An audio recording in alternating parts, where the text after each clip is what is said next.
আজকে আমি দেখাবো আপনাদের ল্যাপটপ বা ডেস্কটপের যে হার্ড ডিস্ক থাকে, সে হার্ড ডিস্কের মধ্যে কি থাকে বা কিভাবে কি তৈরি করে সে হার্ড ডিস্ক খুলে আজকে আপনাদের মাঝে আমি দেখাবো।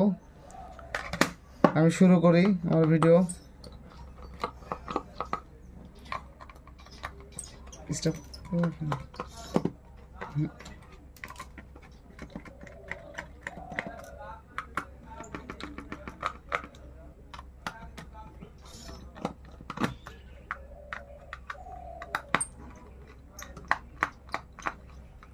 বন্ধুরা, আপনারা সাথেই থাকেন, আমি ইনশাআল্লাহ আপনাদের দেখাবো কি থাকে আর না থাকে। দেখেন, প্রথমে একটা সার্কিট আছে, মিনি সার্কিট। সার্কিটের মধ্যে আছে কিছু আইসি আছে, পয়েন্ট আছে। যাক, এটা দেখা ইনশাআল্লাহ শেষ হয়েছে। এবার আমি দেখাবো এর মধ্যে কি থাকে।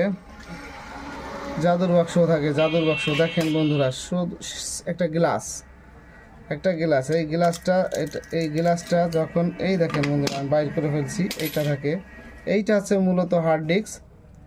এইটার মাধ্যমে আছে এই যত ডাটা কালেকশন থাকে সব এটার মধ্যেই থাকে। এইটা শুধু এভাবে ঘুরে আর কম্পিউটারে ক্যাশ করে নেয়। এরপরে দেখেন, আমি আপনাদের দেখাই।